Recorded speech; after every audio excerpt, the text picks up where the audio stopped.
पढ़ते हैं तो उसके क्या क्या चीजें हम फर्ज हैं? जी, नमाज के जो फराइज हैं, चलें आपने फराइज का पूछा, इससे पहले शराइत एक जिक्र की है तो बाकी मैं सिर्फ पढ़ के बता देता हूँ ताकि हमारे जो सामीन हैं उनके जो है वो अगर किसी को कोई कमी रह गई है तो वो भी उसकी भी जो है ना वो दुरुस्तगी हो जाए। नमाज की जो शराइत है, सबसे पहली शर्त है तहारत, दूसरी है सित्र औरत, यानी मर्द का जो सितर है उसके लिए जो हुक्म है वो अपना छुपाए, और औरत का पूरा जिस्म ही औरत है। औरत का माना है, सितर का माना है छुपाना, सितर का माना है जगह, औरत का माना है छुपाना।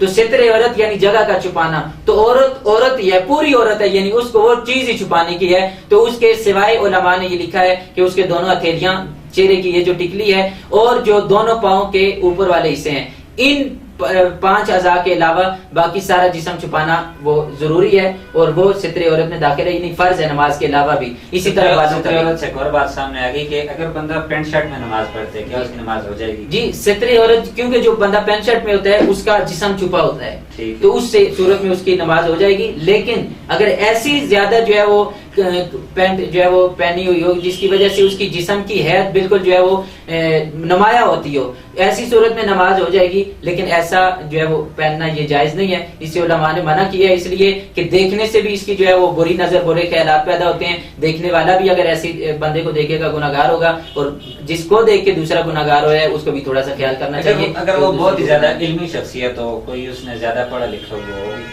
दीनी हवाले से, तो क्या वो शख्स जमात करवा सकते हैं कि नहीं करवा सकते? जी, अगर उस सूरत में देखें कि अगर बाकी उसकी बनिस्बत आले इल्म नहीं है, और आम तौर पे ये पहले पैंट के वाले से सख्ती थी इसलिए कि उस वक्त वो इतना आम नहीं था। अब ये पैंट एक लिबास बन चुका है, यानी इसको मायूब नहीं समझा जाता, लिखे पढ़े बंदे भी पहनते हैं, आम बंदे भी पहनते हैं। तो इस सूरत में अब उलमा ने ये कहा है कि वो बंदा पैंट शर्ट में भी नमाज करवा सकता है। लेकिन अगर दूसरा कोई अच्छे लिबास में और उससे मुत्तकी और दूसरे एतबार से है तो वो ज्यादा मुस्तहिक है उसी का।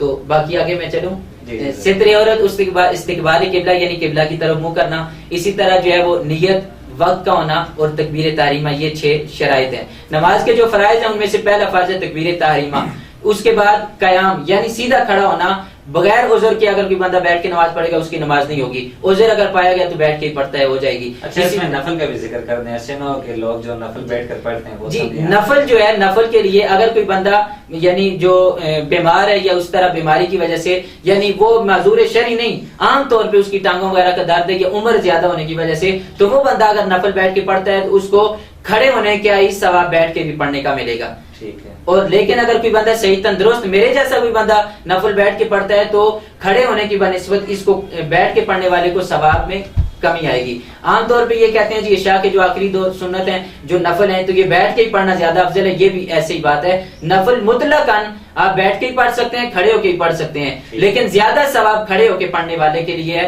जो तंदुरुस्त हो। अगर कोई बीमार है तो बंदा बैठ के पढ़ेगा, उसको बराबर सवाब मिलेगा। इसी तरह आगे है किरात, किरात कम से कम मुतलकन एक आयत जो है वो कुरान मजीद की पढ़ना